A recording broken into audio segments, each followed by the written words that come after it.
Operation Millennium was the first 1,000 bomber raid by the Royal Air Force conducted on Cologne on the night of the 30th of May 1942. The raid was launched for two primary reasons: to damage German morale, and it was a way to demonstrate that the British Bomber Command could make a vital contribution to victory. After the raid, there was pressure on the Luftwaffe, the German Air Force, to increase its efforts against Britain. However, because of the German summer offensive in the Soviet Union, very few German bomber squadrons were available in the Western Front. One of the few possibilities open to the German Air Force was to employ their new and experimental Junkers 86R high-altitude aircraft over Britain, and so an experimental unit, the Höhenkampfkommando or High-Altitude Bomber Unit, was formed and moved to France to commence operations. The Junkers 86R was not particularly fast, nor did it carry any armament, but for its survival relied upon the fact that it could attack from altitudes of over 12,000 meters, out of reach of British fighters then in service. Its offensive load, however, was limited to one single 250-kilogram bomb.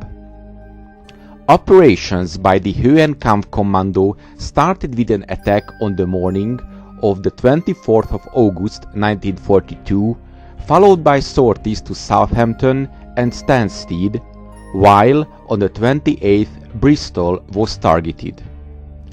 The lone aircraft, commanded by Lieutenant Erich Sommer and piloted by Sergeant Horst Götz, appeared over the city and dropped its bomb.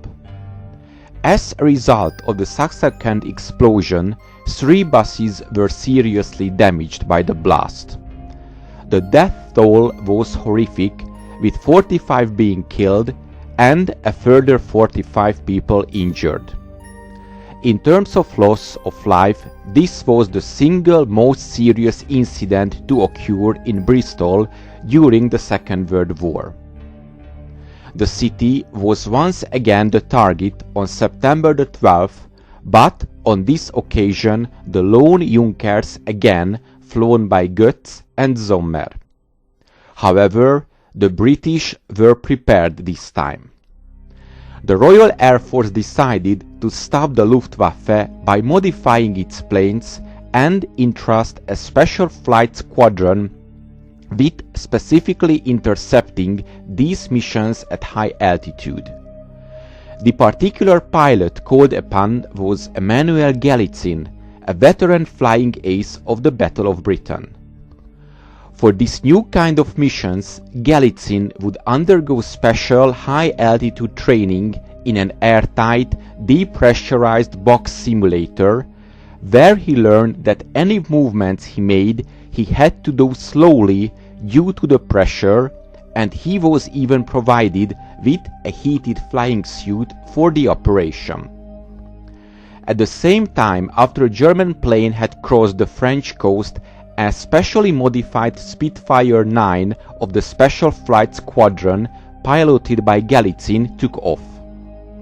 When the Junkers arrived on the outskirts of Salisbury, an astonished Erich Sommer saw the Spitfire and quickly informed Götz that they had been intercepted by an aircraft flying at a greater altitude to them and continuing to climb. Immediately Götz and Sommer put on their oxygen masks and partially depressurized the cabin.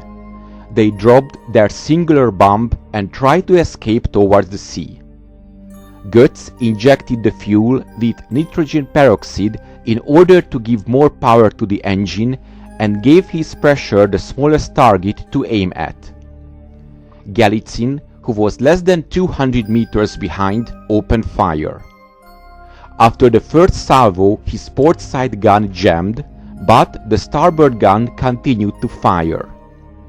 Its failure caused the Spitfire to spin, and in rightening itself it crossed through the vapor trails of the German plane, which still continued to residue of the combustion fuel, causing Galitzin's windscreen to steam up and the pilot to lose sight of his target.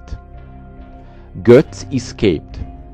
When the Junkers landed, the crew discovered that one of the wings had been split from one side to the other by a shell, but luckily no vital parts had been damaged. But the Luftwaffe had to stop the high-altitude intruder missions.